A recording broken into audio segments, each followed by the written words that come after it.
Assalamualaikum warahmatullahi wabarakatuh. Kembali lagi bersama channel Dot Horror Misteri.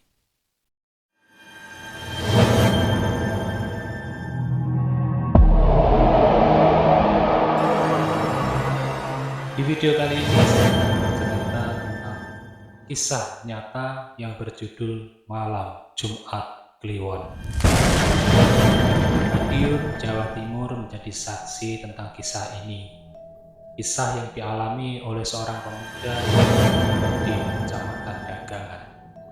Malam itu, Trisno sedang bermain PS di rumah temannya. Kebiasaan anak-anak dari dulu sampai sekarang, kalau sudah memegang setik yang bisa dipijat-pijat itu pastilah lupa waktu. Nok, udah jam 9 loh, kamu nggak pulang, nanti dicariin bapak kamu. Andik memeringkatkan sang teman.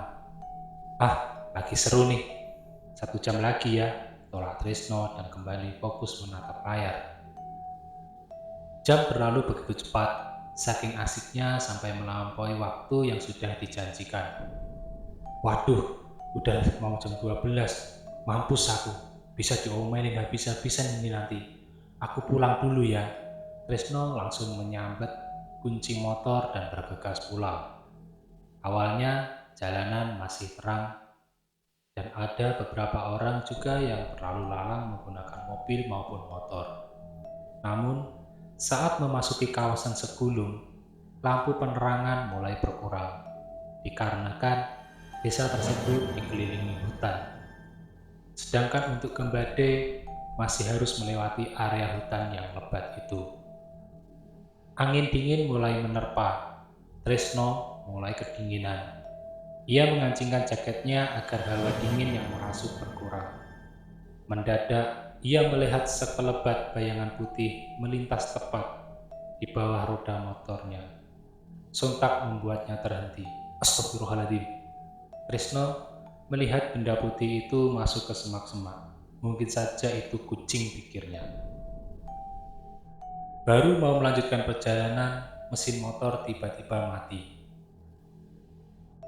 Ya Allah, kenapa lagi ini? Jangan sekarang dong mogoknya. Nggak lihat posisi apa?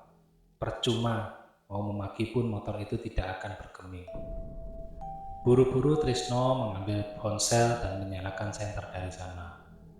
Ia melihat speedometer bensin sudah di paling akhir. Ternyata ia kehabisan bensin. Mau tak mau, ia harus mendorong motornya sambil mencari rumah yang menjual bensin. Awalnya motor didorong itu begitu ringan, tetapi lama-kelamaan menjadi berat. Trisno melihat sekeliling tidak ada apa-apa di sekitarnya. Aneh. Perasaannya mulai berkecamuk, ditambah hidungnya mencium bau anyir yang kian lama kian dekat. Merinding, sudah tentu. Mau lari, sayang sama motornya. Trisno cuma bisa melantunkan doa-doa yang sering diajarkan bapaknya. Tiba-tiba, dari kejauhan ada sinar lampu. Sepertinya itu dari motor seseorang. Trisno berharap orang itu mau membantunya. Tolongin saya, Pak. Saya kehabisan bensin, Pak, seru Trisno sambil melambaikan tangan. Awalnya, orang yang menaiki motor itu ingin membantu, tetapi mendadak tercengang.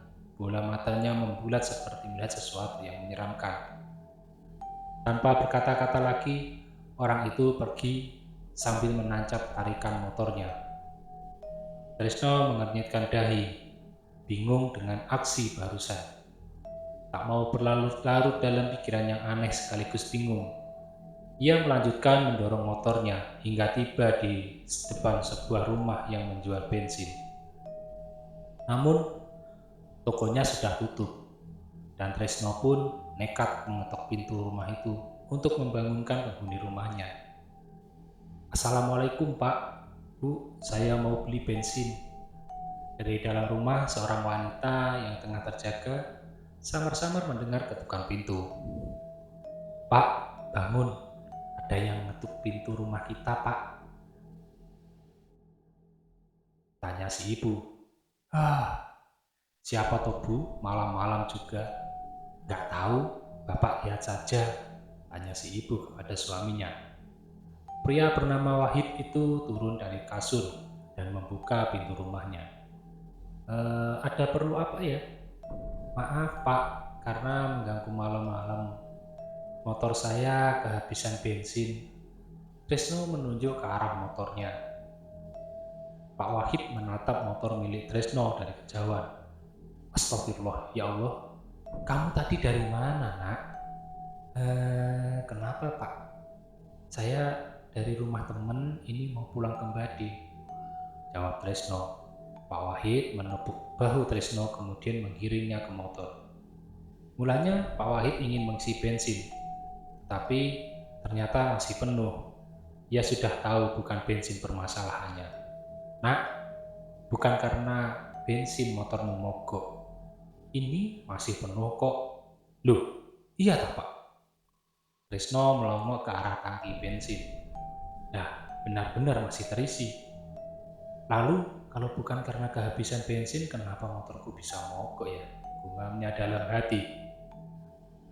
Pak Wahid mendekati pemuda yang tampak kebingungan itu. Saat sampai di rumah, jangan langsung masuk. Suruh orang tuamu mengambil seember air untuk disiramkan ke tubuh kamu. Paham tidak, Nak? Jelas Pak Wahid kepada Tresno.